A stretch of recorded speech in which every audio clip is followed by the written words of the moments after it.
Hello everyone, I hope you're doing well today. Today I wanted to make a little video talking about why you should consider putting your main weapon that you plan on two-handing in your left hand instead of your right hand.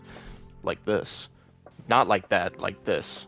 So, essentially, when you have your weapon in your right hand, say you're using bundles, greases, or an Ash of War to buff it, if you end up swapping to another weapon, like so, you will lose that buff, or if you swap to your offhand weapon, say you've got something useful like Endure on it, you will lose that buff as well. But something really useful you can do is you can put something in your left hand, which will mitigate both of these problems. So I'll go ahead and buff with Lightning Slash right here. This gives me access to Endure on my Raptor's Talons, and then I can also swap to other weapons as well and keep that buff. This is going to be the best on weapons that are also good as an offhand weapon, so curved swords are quite nice. Thrusting swords are probably the strongest thing that you can run this with, because when two-handed it is an obscenely powerful moveset, and then if you're, say, pairing it with, say, a curved greatsword, or a halberd, or any other weapon, the offstock is one of the most powerful setups in the game, and so, yeah, probably the strongest candidate for this, but you can use it with a bunch of other things. Now, granted, you guys should know that I'm not being optimal with this setup. I love how the scimitar looks, so that's why I use it over Shamshir, even though Shamshir is both longer and does more damage. And also, rather than using broadswords or noble slender swords, I'm using the long swords. That is because I just like how they look with my fashion. Like, come on now. Tell me this ain't drippy. Tell me this ain't drippy. You can't tell me that. But yeah, we're just going to be doing a couple invasions today with this setup. We're going to mostly be using main hand raptors on our hips and then the scimitar, but we do have a couple other candidates. We have parry scimitar, a lightning slash one, and then a keen one with Stormblade. Stormblade will do more damage on keen, and we can also buff this with physical bonuses and stuff like that. We're going to have a keen thrusting sword in the form of an impaling thrust stock, as well as a lightning slash cleanrot sword. We have some power stance options in here. We use the Saint Trinas when someone is really latent. All I have to do is swap to the Stargazers, and I get that 14 intelligence that I need. We have the longswords as well as tree spears. These are both good power stanced and when two-handed. We have some ranged options, and then for our main hand, our main swaps are going to be to the Stormhawk Axe as a get-off-me tool, Hand of Melania to try and one-shot multiple people. We have the Guardian Sword Spear for a quick R1 poke, as well as Ice Spear. Ice Spear, I learned recently, actually does the most damage on a keen weapon with high dexterity, so that's interesting and doesn't make a whole lot of sense. Obviously, we have Endure. Endure is the most important Ash of War an invader can have, so we're going to be using that a lot. And then we also have a Sword Stance long-haft axe. I can't speak English today, I'm so sorry. But anyway, yeah, the sword stance option on the long haft is one of the highest damaging sword stance options you have, and it's probably the most realistic for a dexterity build because it costs 24 strength, and that's sort of pushing the upper echelon of what you can afford to do at meta level for a dexterity build.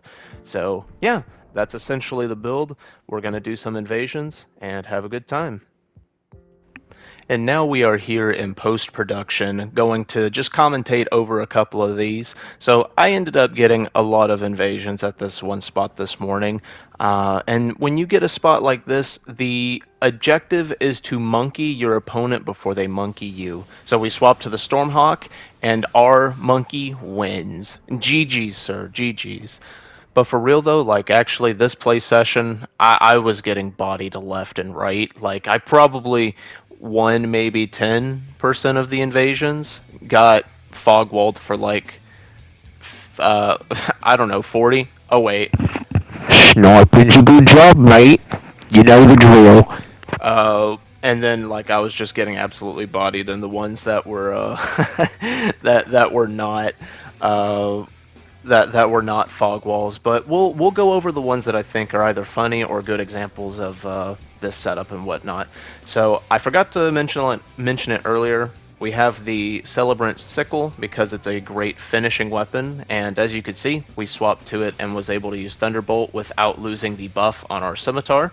We now have a 2 versus 1 against the host. I'm trying to stay away from my teammate, letting him do his halberd poking, and I'm able to do my scimitar slashing.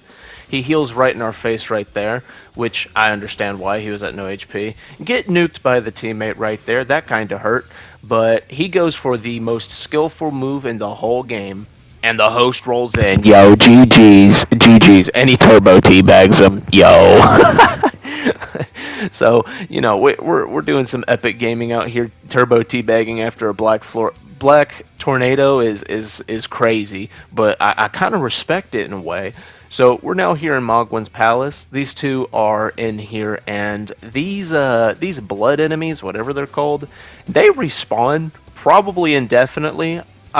When you kill one, it will respawn. So I don't think these guys understand how much trouble they're in.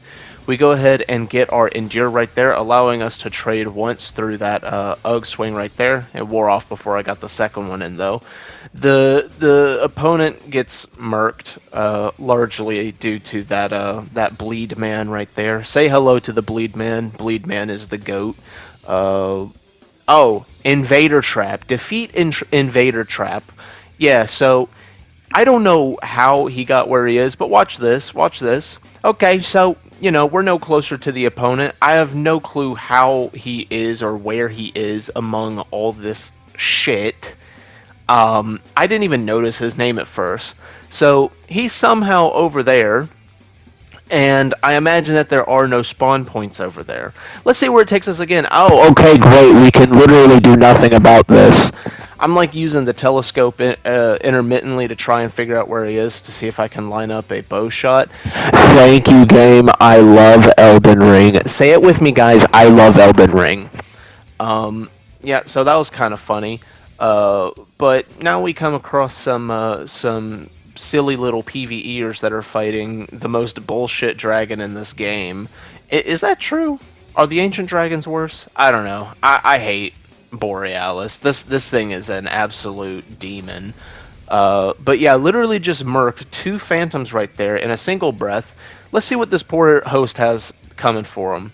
Good lord, that's a lot of damage, and it still hits him. Yeah, bro. This boss is very annoying. I feel kind of bad for the PvEers, I'll be honest. That never feels good. Fuck Borealis. This one's going to be a good example of Endure into Monkey. So we are going to go ahead. We're going to go ahead and gesture in correspondence with what they're doing. We're going to go ahead and buff up, and we're going to understand that he has hyper armor, but this is actually not a duel. I thought the host was backing up because it was going to be a duel. So what we're going to do, Endure into Hand of Monkey. Uh-oh. And immediate death. Yo.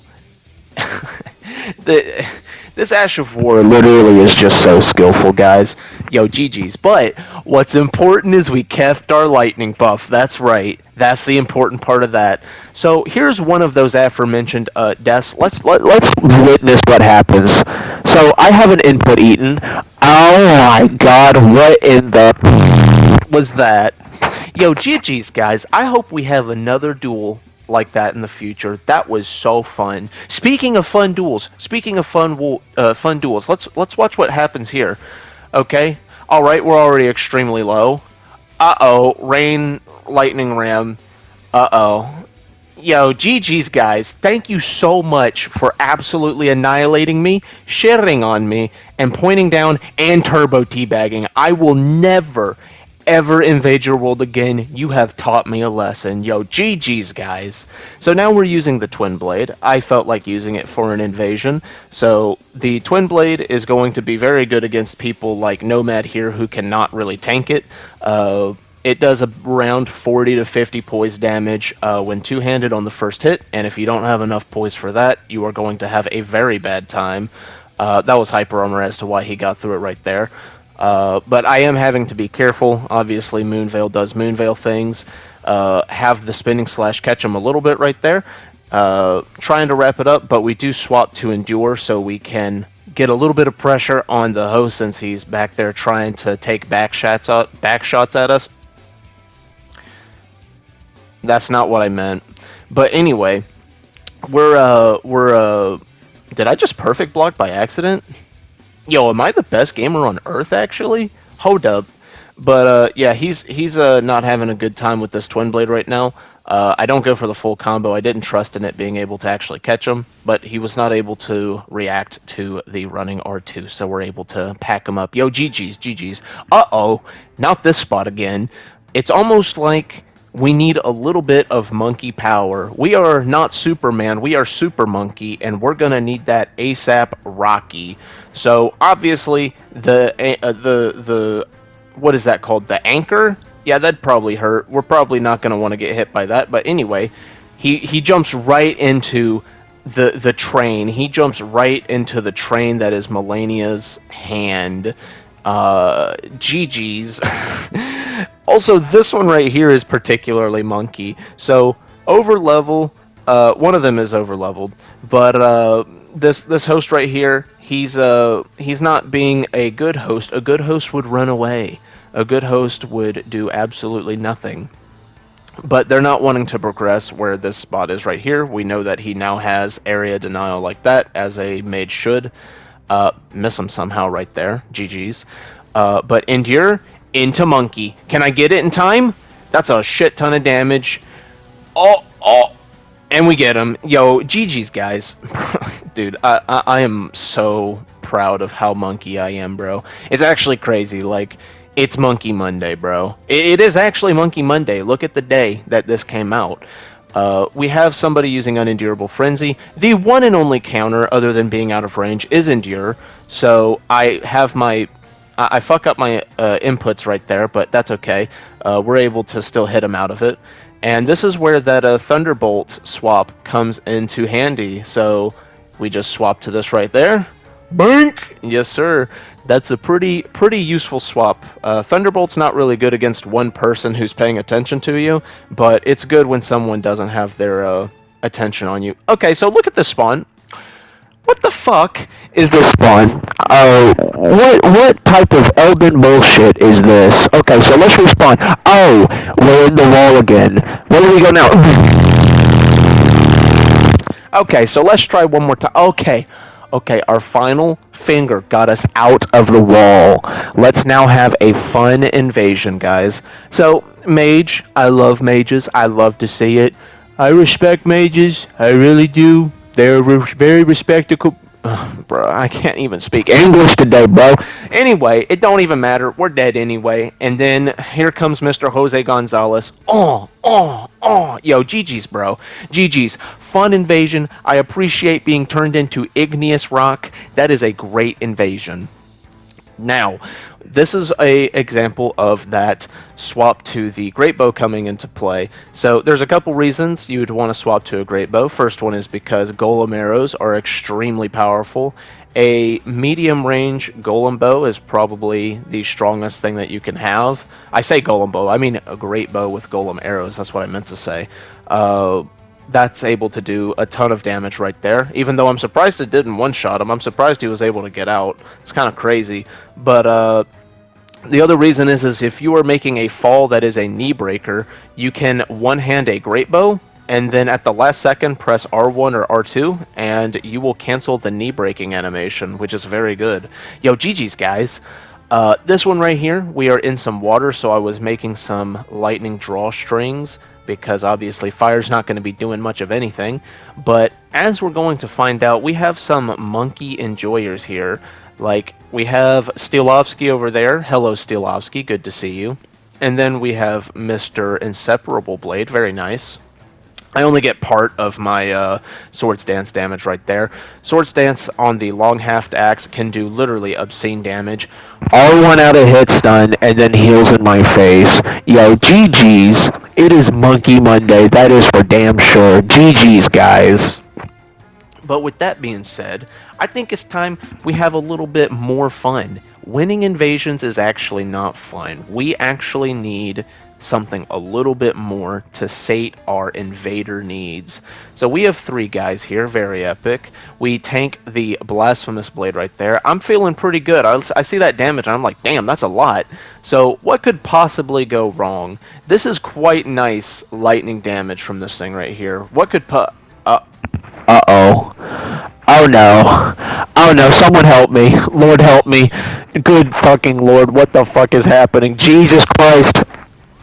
Oh my god. Yo, GG's, guys. GG's. Bro, moments like that just make me love this game. It makes me go, holy shit, I'm so happy that I decided to boot up Elden Ring at 5 in the morning. That's right, ladies and gentlemen. I recorded this at 5 in the morning and I wanted to die. So, you know what game we're trying to play here. So we're fighting a guy that we have a shit ton of latency to. Like that right there is like the world's freest backstab, and we did not get it. So what I am going to do here in probably a couple seconds is I am going to swap to that Saint Trina power stance straight sword setup. He starts healing. Everything's phantom hitting. Oh, catch him with the ice spear right there, but it glitches and does no damage. Very BG. Very, very BG. I don't understand why Elden Ring's such a good game. But that's okay. That's okay. We're going to swap to these right now. We're going to have some fun is what we're going to do. So we are now able to use St. Trina's, and now all of these phantom hits are going to turn into stonks. They are going to turn into stonkerinos. Also, another option for dexterity builds when it comes to doing damage through really bad latency. You have a keen ant spur and using rot greases, and you also have Vikes. Vikes, even though it has a faith requirement, is mostly a dexterity weapon. And also St. Trina's are a dexterity weapon, so something to keep in mind. And there you go. That's how we're able to pack them and stack them and ship it. GG's, dude. And what do we have here? Very interesting spot to get an invasion. We're on that cliff face next to Stormvale. I don't remember the last time I had an invasion here. Crazy long time ago. So we use Endure to go ahead and tank some of that sorcery right there. Get us through that little chokehold. And then what I'm going to do, go ahead and buff up, right? And then we're going to yeet! And we hit him for 400 damage. Very nice yeet damage. And then the Phantom is just shook. He just runs off to his death. Very GG. Very epic. Not the right play right there. Probably should have healed or just rolled. But hey, what can you say? What can we say? It was good. It is monkey time. It is Monkey Monday. Show me the monkey. That's right, guys. But hopefully you guys get the point. All of these swaps, letting us keep our buffs, is very good. So have a good one, guys. Peace.